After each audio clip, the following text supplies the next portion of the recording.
Hi everyone. Now the technical stuff seems to work. I'm Jeanette Andersen. I'm the president of Lupus Europe, and I'm so pleased to welcome you all to this Lupus Europe webinar on alcohol, drugs, and lupus.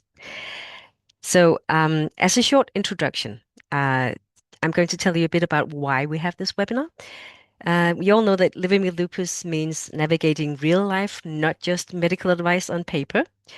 Alcohol and recreational substances can be part of social environments, especially for young people. When lupus is involved, risks may be different, higher, less predictable, or unknown.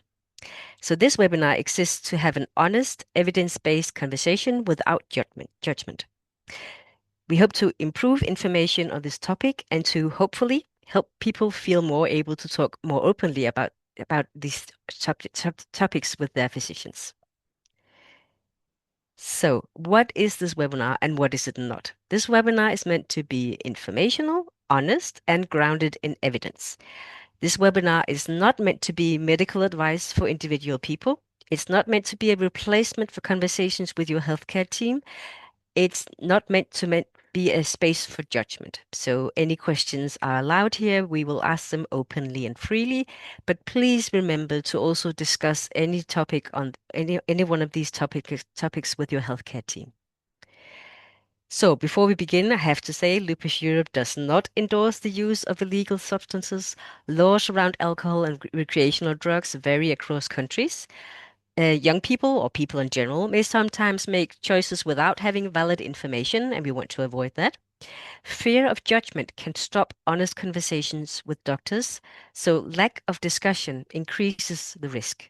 We are hoping to be able to inform you a bit better now this evening and help you make informed decisions and help you have those discussions with your healthcare team.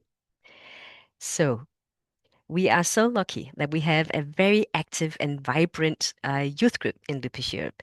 And tonight we have two people from that youth group with us. The youth group has come up with a lot of questions that hopefully we're going to answer throughout tonight's meeting.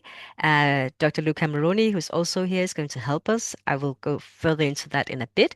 But Marina, could you tell us a bit about why we're having this webinar tonight? Yeah, of course. Thanks, Annette. So, in a continent that alcohol is a common presence in the dining table, a central element in social gatherings, and a huge part of our culture, being advised to avoid it can be particularly disorienting for patients, as this recommendation not only affects our daily habits, but also put a pressure, social and emotional, that may increase feelings of isolation, especially when it comes to young people for whom drinking is often linked with socializing, going out with friends, and partying, all of which are crucial elements of early adulthood.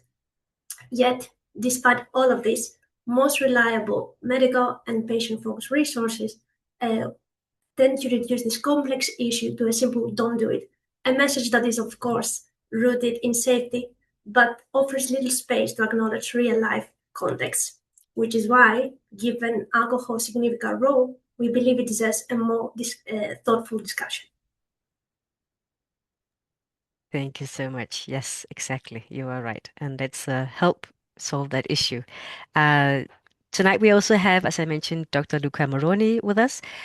Luca is an internal medicine specialist and immunologist at IRCCS San Raffaele Hospital in Milan and adjunct professor at Vita Salute San Raffaele University. His clinical research focuses on systemic autoimmune diseases with particular expertise in lupus, as well as antiphospholipid syndrome, small vessel vasculitis, Sjogren's disease, and Behçet syndrome. So, Dr. Moroni, welcome to this webinar. Let's hear a bit about Thank you. addiction.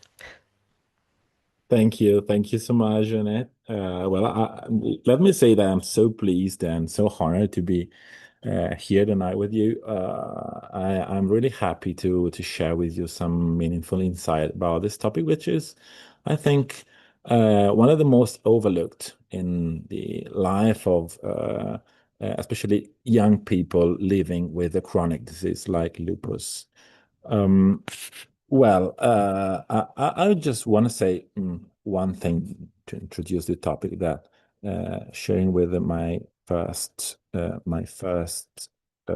my first slide, because well, just say that feeding our reward system is in our nature as human beings and also animals. Let me see, how can we do that? Okay. The feeding our reward system is in our nature as human beings for ages, since the night of the times, from the prehistory, and also animals are seen, are studied, and they use illicit, let's say, drugs for human beings. We have so many examples of in the history. For example, alcohol is consumed by humans for 10,000 years. For 10,000 years, and opium, for example, for pain relief in rituals in some population, and psychedelic mushrooms, for example. We have an image of the psychedelic mushrooms in a prehistoric picture in Tunisia that dates around 10,000 before Christ. So one of the most ancient population found on the earth.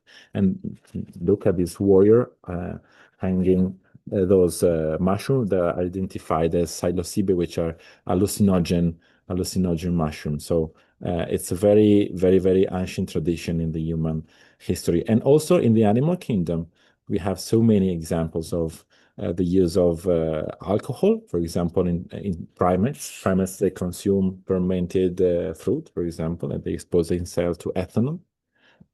But birds, for example, do the same, and bees use nicotine and caffeine from spontaneous natural resources, just as neurostimulants. And I think the most fun example are dolphins who use deliberately use pufferfish. They pass pufferfish from one to another just to get stoned from the pufferfish toxin, which is not deadly for them as for us.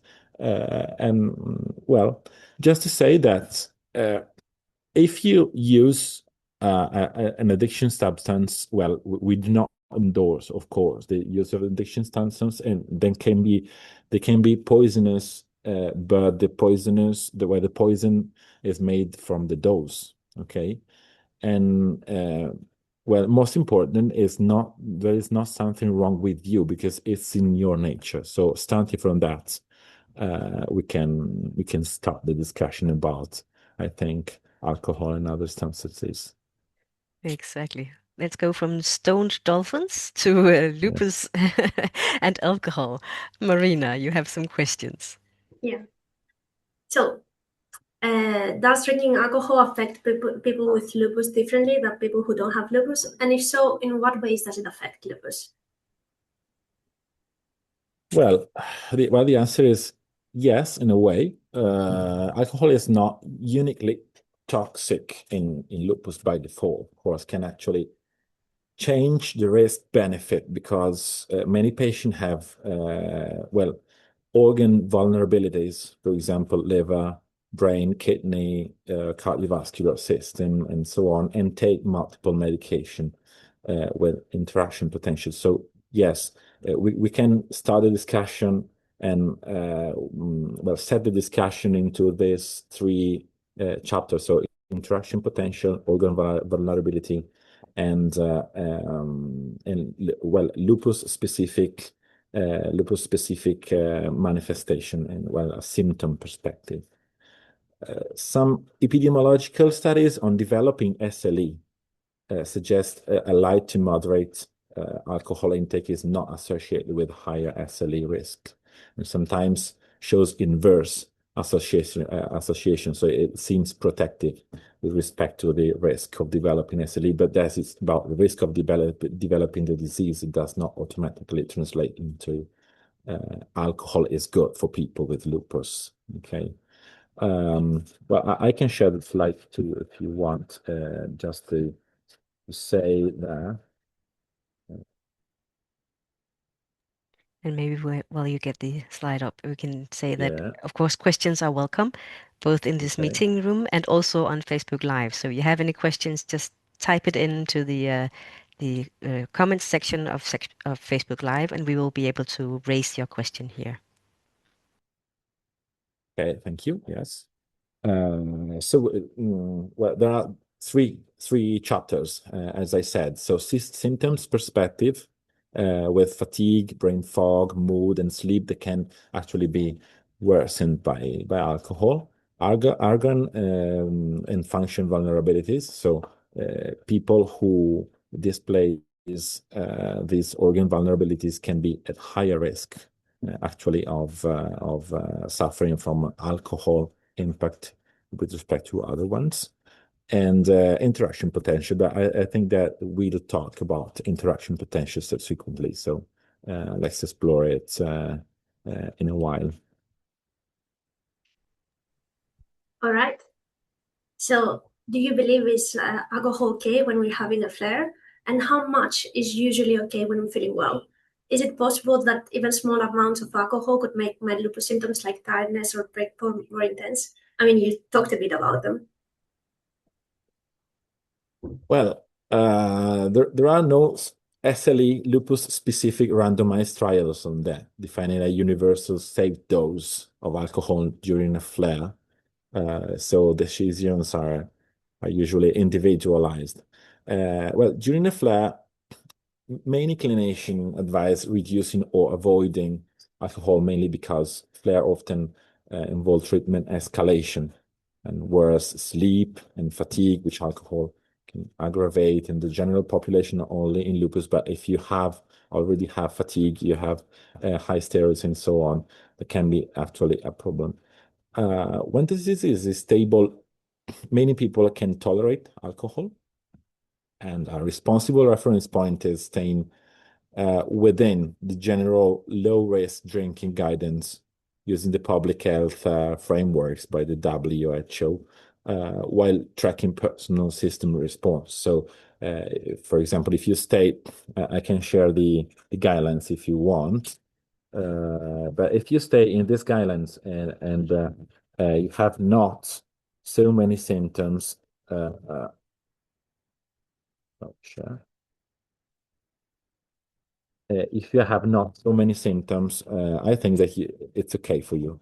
But if you develop some symptoms and you see that your fatigue is worse and your sleep is disrupted and so on, you have to have a step back and reduce the intake of alcohol.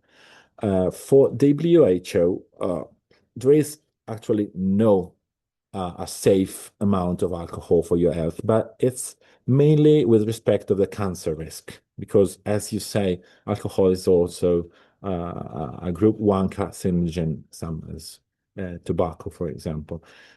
And with respect to that risk, there is no safe dose. So because they see that even low doses are associated with an increased risk of cancer.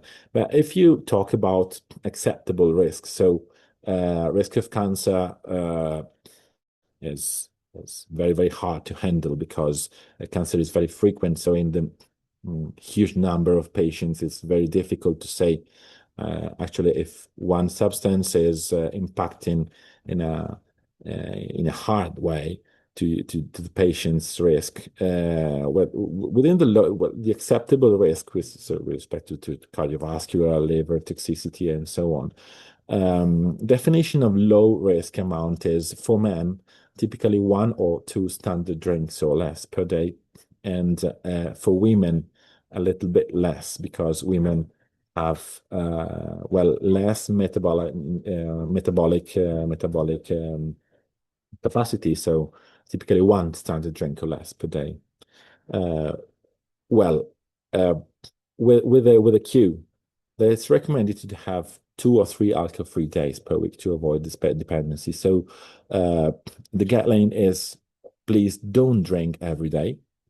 And if you drink in a day, don't exceed the 2 drinks if you are a man, or 1 drink if you're a woman. What is a drink? Of course. So, well, a drink, the definition of a drink is 8 to 12 gram of pure alcohol, which equates to one small beer or one glass of wine or one shot of spirits. So, given that definition, if you stay within those definition, you're okay. Okay. But it depends on your symptoms. If your symptoms worsen, well, okay, you have a step back. I think we can all testament to how lupus might change how you react to alcohol. And it did in my case anyway. I can't drink as much now as I could before, but listening to your body, I think is very wise advice, and feeling when it's too much and learning from previous behavior. Yeah. Yes, yes. For example, harm reduction approach is to treat when your body as a data. Okay, so your body is data. You said in the introduction that there is a self-management of the disease, which is as important as a physician-driven management. So you know what is good for you if you stay within this core niche. Mhm. All right. So continue with what we started earlier. Is it safe to drink alcohol while taking lupus medications such as methotrexate, hydroxychloroquine, or steroids? And what could potentially happen if alcohol is mixed with these treatments? Well, that's the point. I think that this is a uh, well the main point I think that most people have doubt onto, and let's make some clearness about that. Well, we have the strongest data with methotrexate. The strongest data because methotrexate is used also for diseases which are more frequent than lupus, like rheumatoid arthritis. So we have huge studies on that, on rheumatoid arthritis. Well, there is a large UK primary care cohort study in rheumatoid arthritis that quantified hepatotoxicity, so toxicity for the liver, as transaminitis. Transaminitis is defined as raised, the alteration of the liver enzymes, okay, up to threefold in methotrexate users across the alcohol intake categories. In that study, weekly alcohol consumption of less than 14 units per week was not associated with an increased risk of transaminitis compared with non-drinkers. 14 units per week are a lot.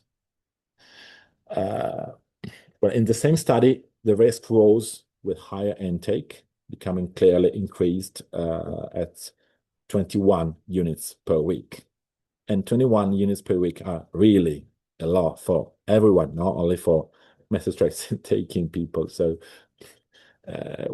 finally, the authors explicitly cautioned that the data did not prove complete safety up to 14 units per week, but they showed no detected increase for the chosen outcome as transaminitis in that set. So, well, as acute toxicity, if you stay within this normal consumption of alcohol, there is not any problem with taking methotrexate nowadays. Okay, with some caveat. Well, there is a toxicity associated with methotrexate itself, a liver toxicity. So severe methotrexate associated chronic liver disease, but chronically, if taken for years, like fibrosis or say cirrhosis appears uncommon, but it does exist.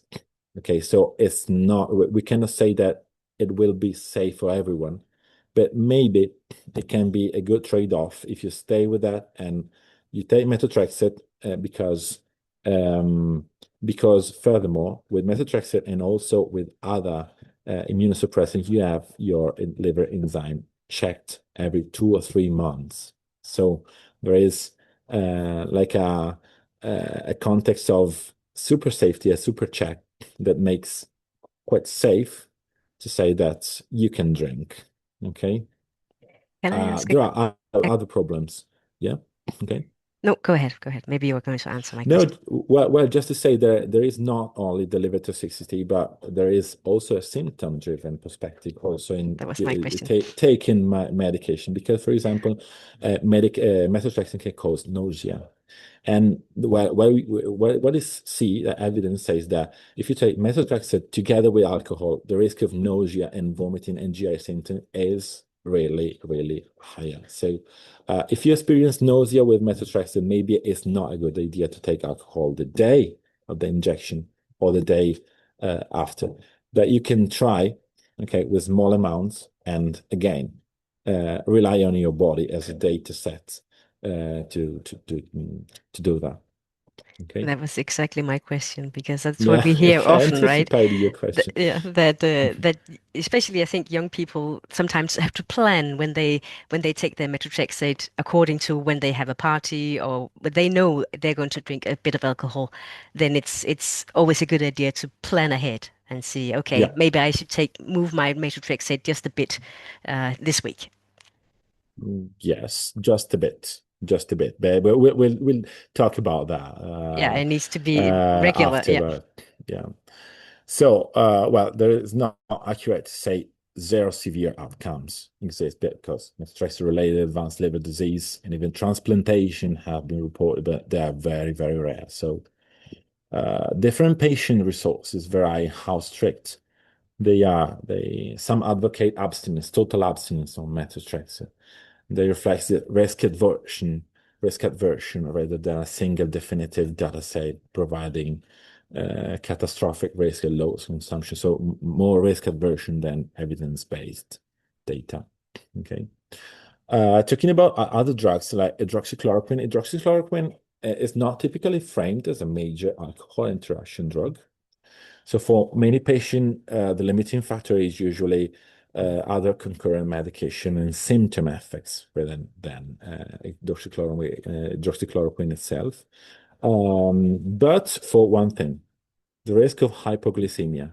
There is a, well, quite low risk of hypoglycemia with hydroxychloroquine, but it can be increased by alcohol consumption. So, what my advice is never drink or never take hydroxychloroquine with empty stomach.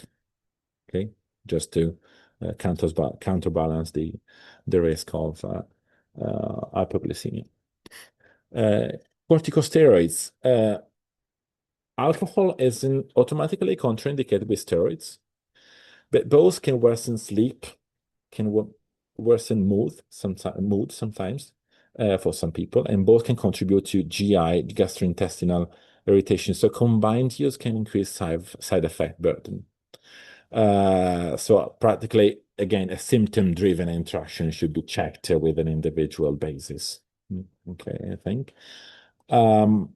The most solid, clinically meaningful interaction is the alcohol and with alcohol and medication that you can take. It's not a lupus medication, but medication that lupus patients frequently use are anti-inflammatory drugs.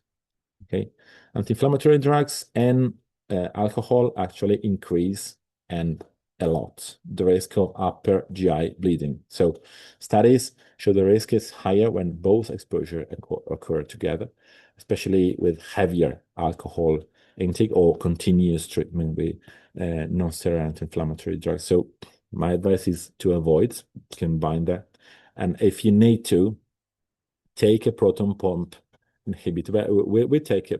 We talk about, I think, again, about advices on how to do things. But take proton pump inhibitor, and again with full stomach, okay, after a meal. All And for right. other immunosuppressant, yes, I think that's it. But for other immunosuppressant, let me share the slide before. For other immunosuppressants, where is it? I'm a male, so I can do two things at the same time. Sorry. Multitasking. Yeah, I'm not, definitely. Um, well, let's share. As you say, with methotrexate, but also for mycophenolate, azathioprine, and other immunosuppressant, well, that's the same. Okay, you have well, no, near to zero risk of severe liver toxicity, and you get tested. You get tested frequently every 2 or 3 months. So there's no need to worry about acute or chronic liver disease because we stop you before when you see transaminitis. Okay. And maybe we should mention that the non-steroid anti-inflammatory drugs are like ibuprofen, so it's pain medication you Yeah. take. Yeah, Yeah. just to make sure. All right. So, what symptoms could be a warning that alcohol isn't agreeing with our body or is interacting badly with our medication now or over time? I mean, we kind of answered it. Well, a practical early warning in a consistent pattern of symptoms worsening after drinking. So, for example, if you see that sleep disruption or next day fatigue or worsened brain fog or gastrointestinal symptoms, for example, reflux, nausea and vomiting, because those are common alcohol effects that can disproportionately affect quality of life in chronic disease and lupus. So, rely on your symptoms.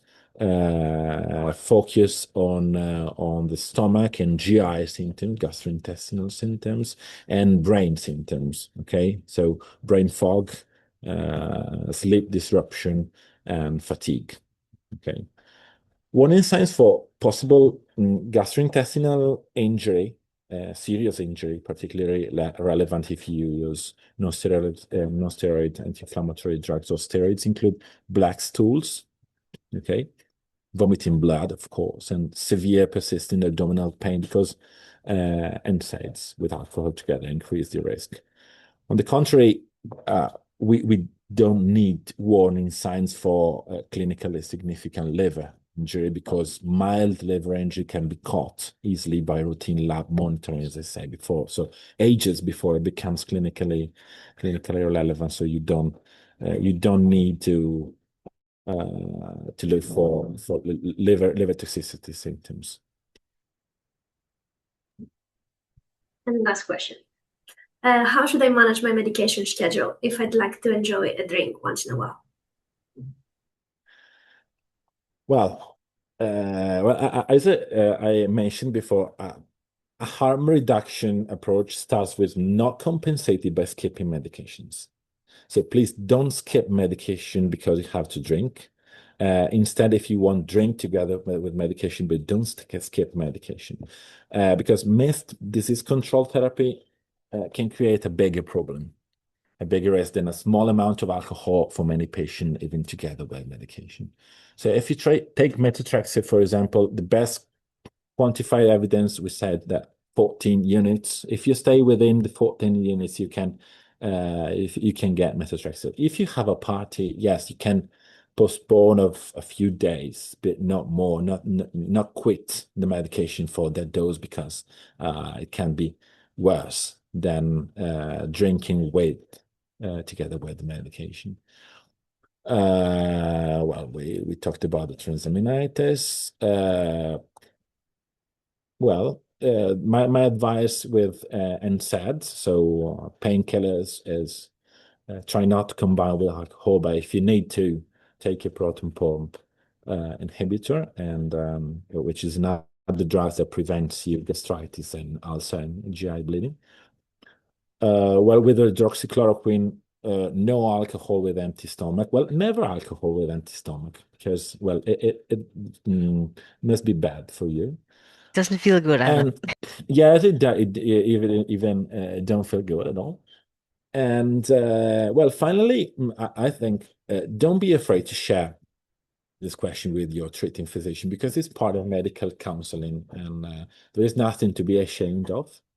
And well, a personalized strategy can be built with your trusted because you can have particular needs as a patient, as a person, which is different to the other person. So share these problems with your treating physician.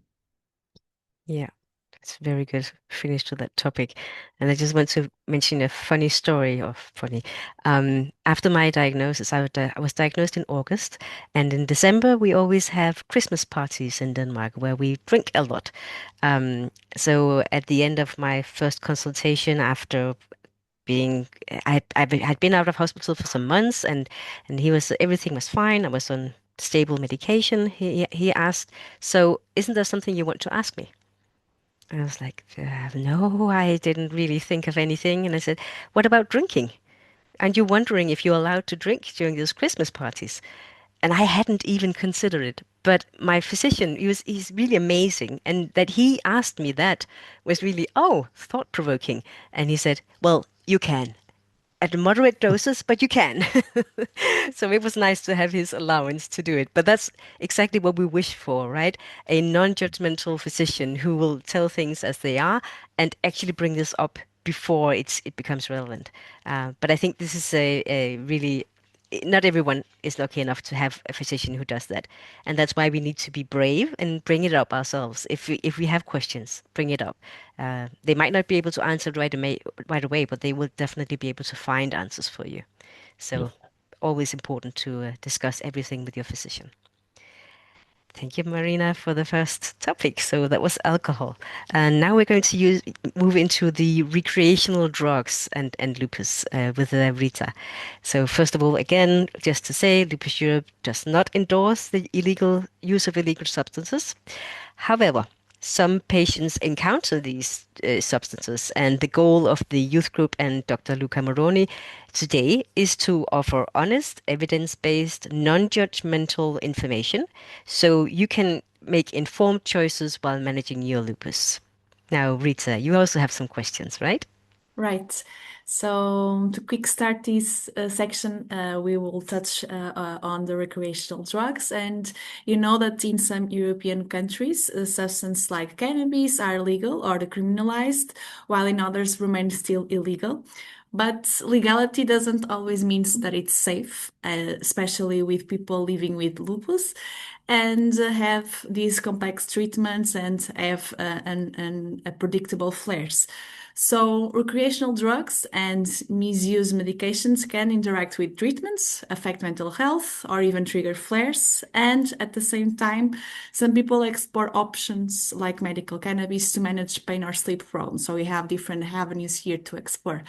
So, in this part of the discussion, I will ask you some open and practical questions, not to judge, as Jeanette said, but to be helpful to patients, to understand the risks, the evidences, and how to talk openly with their doctor so we can feel safe and supported throughout these discussions.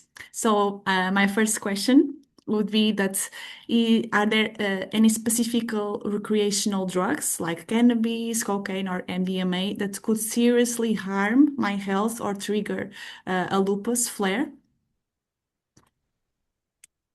Well, first of all, I want to say that the term recreational drug is kind of inappropriate, I think, since alcohol is a recreational drug too. So Yeah. we're talking about recreational drugs since the beginning of the webinar. And I don't know why we separate alcohol from the other ones, just because it's legal in most country, maybe. But as you said, legality doesn't mirror how harmful is a drug. I want to, well, can I ask you a question? You and you all, which is the most dangerous recreational drug we have between, for example, alcohol, cannabis, and LSD? I mean, I think we banalize alcohol a lot, so that's why we separate it from and don't call it a recreational drug, but maybe alcohol is even worse. I don't know. Yes, you're right. You're right. I want to share. I study a study I love, published in 2010, which is Lancet, which is so very reliable peer-reviewed journal, medical journal. That studied the harm from all the drug, the harm for users on the plotted the two axes. On the x-axis, the harm to users, and the y-axis, the harm to others. And you say that alcohol is here, so far more dangerous than cocaine, tobacco, cannabis, benzodiazepine, methadone, ecstasy, LSD, mushrooms, and so on. Okay, it's below for the user only to heroin and crack and methamphetamine. This is the other schema on the right that plotted, well, summed all the components of the danger bring by each drug. If you say alcohol is the most dangerous one, if you sum drug-specific mortality, drug-related mortality, drug-specific damage, and so on. Okay, so it's the most dangerous among all the other illicit drugs. And we know that alcohol is legal in most countries, and other drugs are not in most countries.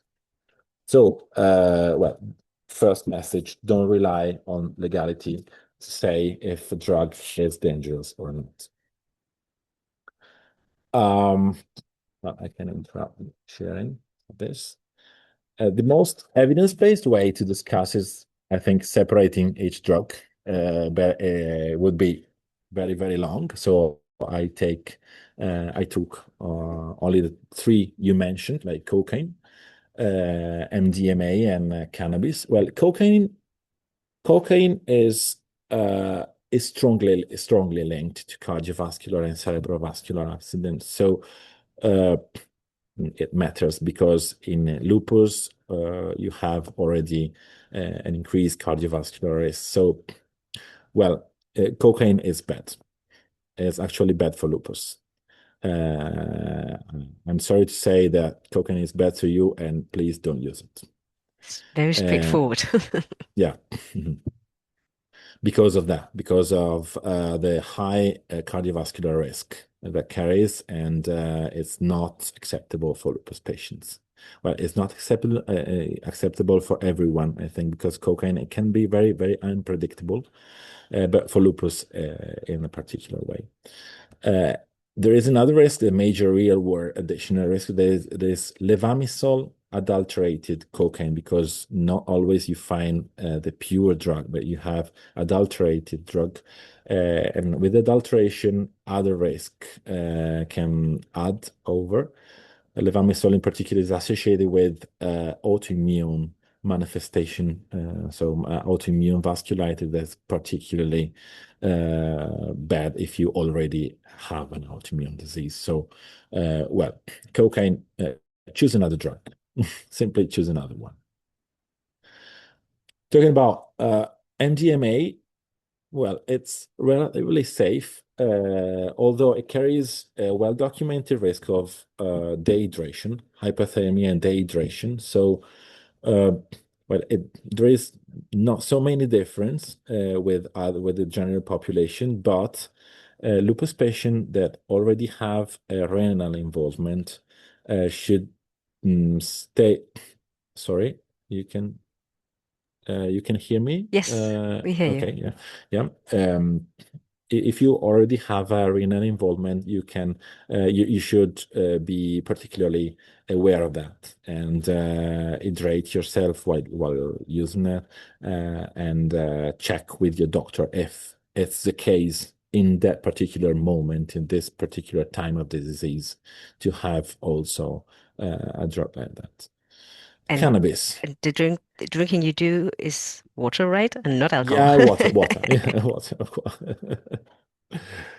Water. We're talking about cannabis. Cannabis is a very simple drug to find, and has a less predictable but milder acute and chronic toxicity than stimulants and other drugs. So, well, it's practically a non-toxic or very, very little toxic drug, also in the long term, but it has meaningful risk through, for example, negative impact on cognitive impairment. So if you have already neuropsychiatric manifestations of lupus, you should check first with your doctor, and maybe try once with a very, very small dose just not to be at risk of worsening of neurocognitive impairment, or also, for example, people who suffer from anxiety or panic attacks, because it can trigger panic attack.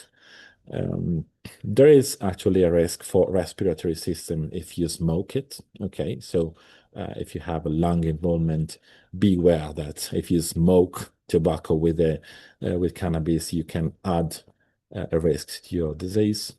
And interaction uncertainty when combined with other medication. So we talk about that.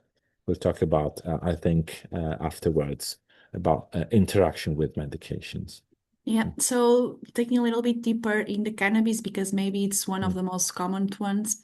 People use it for relieving symptoms like pain. So do you have any specific directions? Is there any safe use? You mentioned these types of things that can happen. How should we approach this with a doctor? Yeah.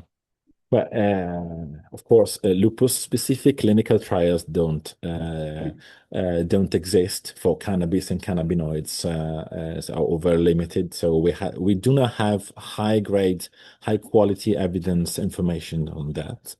But well, one issue is that cannabinoids are not all the same. If you talk about cannabis, you're talking about plenty of different substances. So in the modern strains of cannabis you can find on the market, well, legal or illegal market, are very high in THC, which is the cannabinoid that carries the psychoactive effect on your brain. Okay, there's the funny effect, the wanted effect when you use it as a recreational drug. They're very high in THC to make more fun, but THC has many drawbacks. CBD is one of the other main cannabinoids and tend to counterbalance many unwanted effects of THC, like, for example, tachycardia. But CBD content in most joints you find all around is very low if compared with THC and original cannabis of natural strains. Okay, the ancestors of the cannabis we have nowadays. When it comes to CBD, is mostly a matter of interaction, since CBD is metabolized by some enzymes as many lupus drugs. So we can talk about that if you want to have another slide on that. Yeah. Right. Interaction on CBD. Okay. Have many interaction, mainly of CBD more than THC. And as you say, well, as you can see in the slide, the most important interaction with CBD and drugs, lupus drugs, are with cyclosporine and tacrolimus, with CBD markedly increasing the drug levels in the blood, and warfarin, which is an anticoagulant. The good news is both these medication are regulated by by blood levels of the drug. So we, as physician, regulate the dose with the blood levels. So you have blood levels checked quite frequently, depending on what phase of the disease you are in. So my advice in this context is, if you are on cyclosporine or tacrolimus or warfarin before starting CBD treatment or CBD for recreational use or THC also, talk to your doctor and maybe schedule a more frequent check in blood levels, because they can be affected by actually weed you smoke. Okay. Can I ask a question? Yes, of course. So I heard that THC can actually work quite well with nerve pain. Is that true? Is there anything about that? And how do you then avoid, you can't avoid all the negative stuff that THC has then? Well, THC is good for Nerve damage. So Nerve pain, yeah. nerve pain, nerve pain. Neuropathic pain, yeah, Yes. for neuropathic pain. Yes, it's good for neuropathic pain, but well, maybe in the other slide, yeah, I put it that cannabinoids may actually improve neuropathic pain, THC more than CBD, and can be used. In my experience, the effect is not a wow effect compared with other drugs, but it can add something to patients who fail or who don't tolerate other drug. So it can be an option. It can be an option in countries where it's legal as a medication or as a recreational drug if you talk with your doctors before. Okay. Cannabinoids in general can be good also for sleep disturbance and for anxiety, stress, and mood problems. But it's like more like a or a two-faced coin because anxiety and stress can be even worse by THC on a strictly individual basis. So again, you have to try it. But it's not automatic that it can work for you as a patient. Okay. Thank you. And what maybe I have, yes. What about drawbacks? THC only, not of CBD. Well, neuropsychiatry, we say before, so anxiety, panic, steroid-related mood also. If you are on high steroid, you can have a mood problem driven by steroids. So you have to be careful with adding other factors that can impact your mood. For example, you have neuropsychiatric SLE manifestation and also dryness. Because dryness, you can still hear me? Yeah. Okay. Yes. Because sometimes my headphones do strange things. It sounds normal for us. Okay, maybe I don't hear you, but anyway. And also dryness. Dryness can be actually a problem for some patients with lupus, and THC can worsen dryness in some cases. There is also an infection risk which is carried by THC. It's not actual and concrete, but theoretical because THC has a slight immunosuppressive effect. So maybe if you combine it with immunosuppressant, there is a theoretical effect in fragile patient, especially, and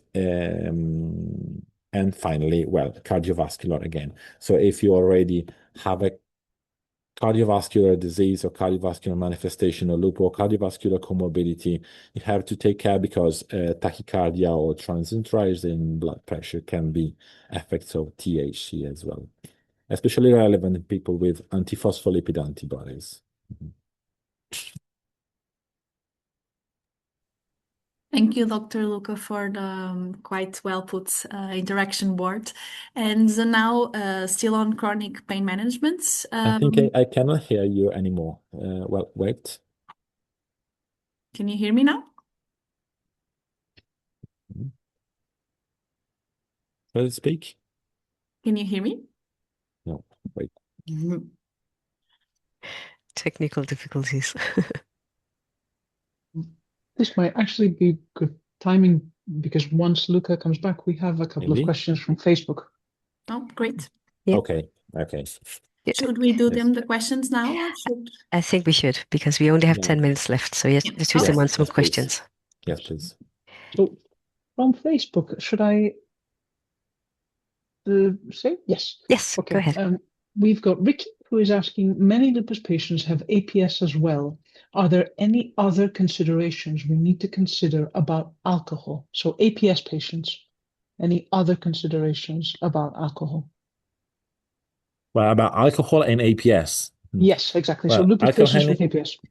I think that the only consideration with APS is while you are on anticoagulants or antiplatelet therapy, because GI bleeding is a higher. Well, alcohol increases the GI risk, the GI bleeding risk. So if you are on anticoagulants or antiplatelet therapy, maybe you should again talk to your doctor to add some protection of GI bleeding.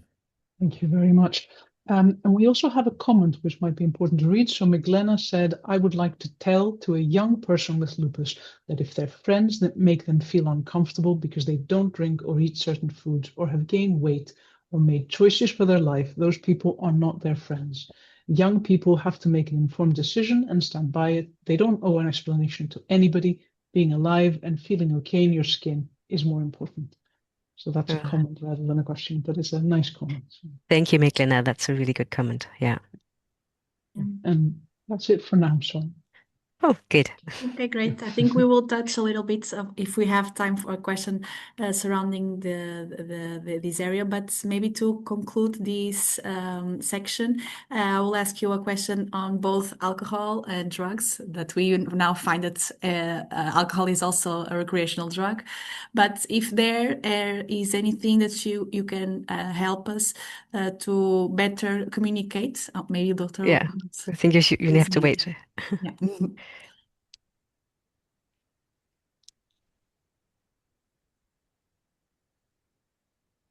Technical difficulties. Yeah. Yeah. That's how life is. Yeah. Indeed. That can So happen. that'll be a Zoom call without Sorry. some difficulty. Exactly. No, no. Can you Absolutely. hear us now? Mm. Apparently not. So maybe wonder if he can. Sorry.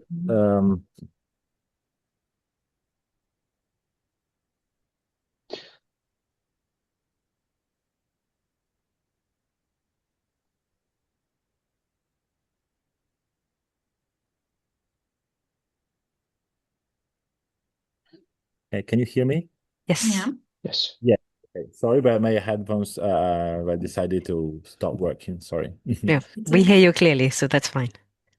Yeah, so the question was both targeting alcohol, drugs, Yeah. and it's what information can we tell you as patients that will help you support us better?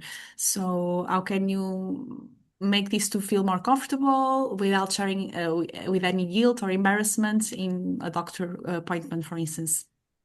Well, I think that a non-judgmental, universal counseling style, like asking everyone in a routine way, is a part of a modern chronic care communication. It's explicitly encouraged in opioid prescribing, for example, guidance to improve safety and shared decision making. Okay, I usually ask patients if they use drugs, even in front of their parents sometimes, just to it's a question like other ones with nothing to be ashamed of.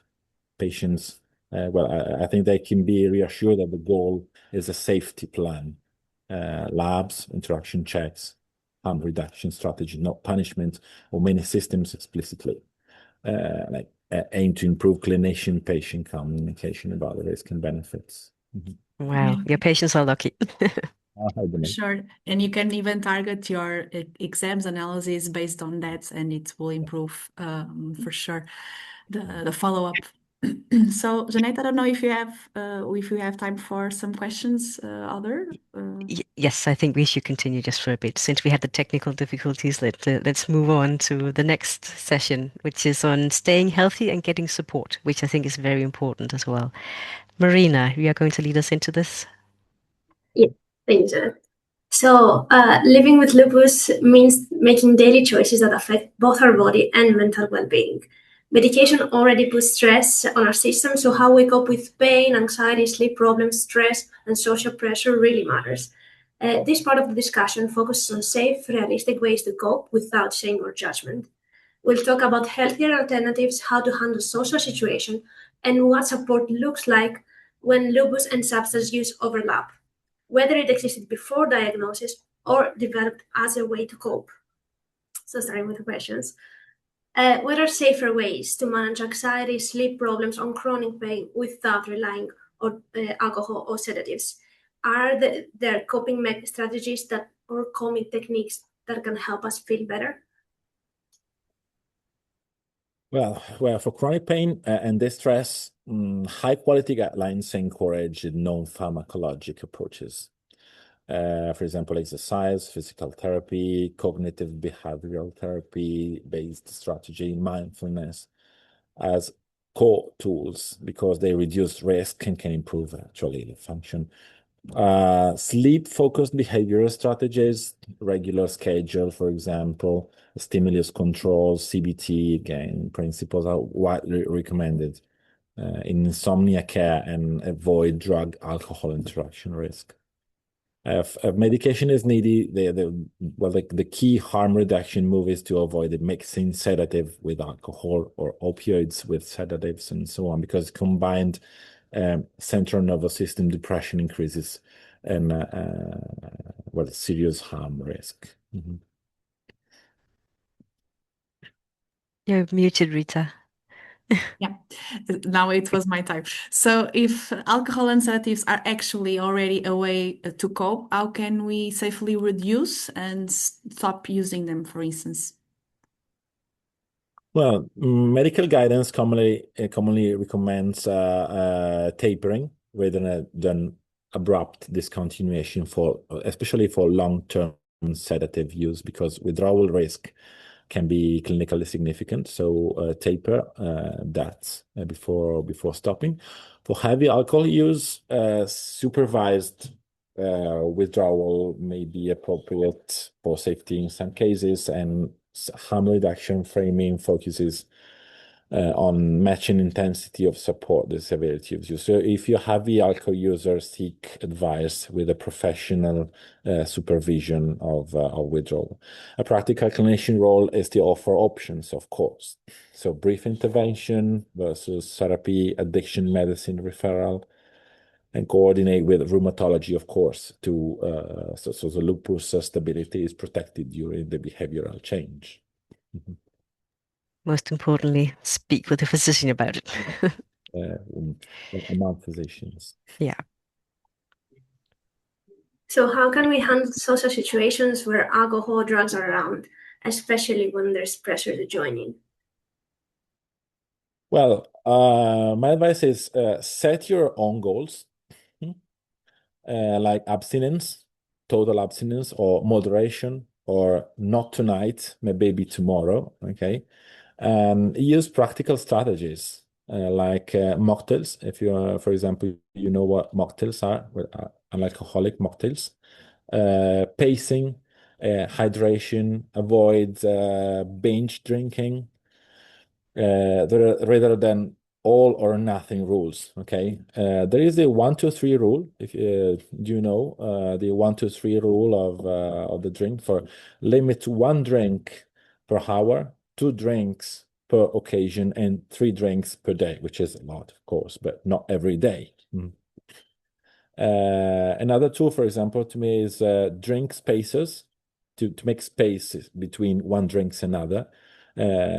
So, for example, you can alternate every alcoholic drinks with a glass of water or soda or juice, just to stay hydrated and stay together with the others with something in your glass, but not always alcohol. So you can do alcohol, juice, alcohol instead of alcohol, alcohol, alcohol. You should sip slowly, very slow, just to have always your drink full, not empty, but you sip very slowly, so it can be diluted all over your night. You can use some ice to dilute the drink. Melting ice dilutes the drink and forces slower consumption. Always eat before drink, please. Eat always. And finally, I think you should track your intake. So be mindful when you drink, how much you're drinking, and plan ahead. Such you're choosing to be a designated driver, for example. If you're a driver, you should drink only 1 drink and no more. If you're not a driver, you plan to drink 1 or 2, but track. Always be aware of what you're drinking. Yeah. Luckily, there are more and more non-alcoholic options out there, and they're becoming better and better. I know that even for people who normally drink, they sometimes choose to drink non-alcoholic just because it's healthier. So, but yeah, you're right. There is a pressure, especially when you're young. to be drinking. And there are some very good tips. Thank you, Luca. Yeah. I don't know, Jeanette, do we have time for one more? Let's just say the last two. Yeah. So maybe we talked about these strategies that are quite nice, these different tips, but about support options like therapies, wellness programs, or peer groups. And maybe I take the invite for the people watching us that can, if they know something, they can write down on comments. But now for Dr. Luca, if you know some of these options are available, and how should doctors support these conversations? Well, patient organizations, I think, that provide education first and peer support resources, because peer support is, I think, as important as a physician-driven support. Some patient organizations, not all, but offer explicit content about alcohol and medications and interaction, even if their tone varies in strictness. Okay, so you have to catch it with pinches, but anyway, relying on your patient organization. If the substance use becomes really problematic, well, best practice in modern clinical guidance is non-stigmatizing screening, okay, shared decision making, and well, referral pathways. Then punitive approaches, the referral pathways, especially in addiction medicine. Yeah, Last question. Yes. How can we talk to family or loved ones about avoiding alcohol or drugs without feeling judged or misunderstood? Yes, it can help to frame choices around function and values. For example, you shouldn't say, "I want to." Well, I cannot drink. I cannot use the substance. You can say, "I want a stable sleep, so I don't drink." Okay. I want fewer symptoms, so I don't. I want to take safer medication, so I don't. So if you give a context rather than moral language is better for you, because health risk, as you said, no? The trade-offs are the core issues in chronic disease self-management. Thank you so much. And with that, I think we've come to the end. Unless there are any other questions from Facebook Live, Zoe? No, there are no other questions from Facebook Live. We've got a number of people watching, but no other Good. questions. I hope you enjoyed it. So remember, lupus is complicated. Life is complicated. Being open and asking questions like we did tonight is a sign of strength. Your doctor is here to support your whole health, not just prescribe medicine. So he's there to help you with any other questions you might have. And reach out to your patient organizations if you need some peer support. Please reach out to someone close to you if you need help. So with this, I hope we gave you some answers you could use. And I want to thank you for joining and watching this webinar.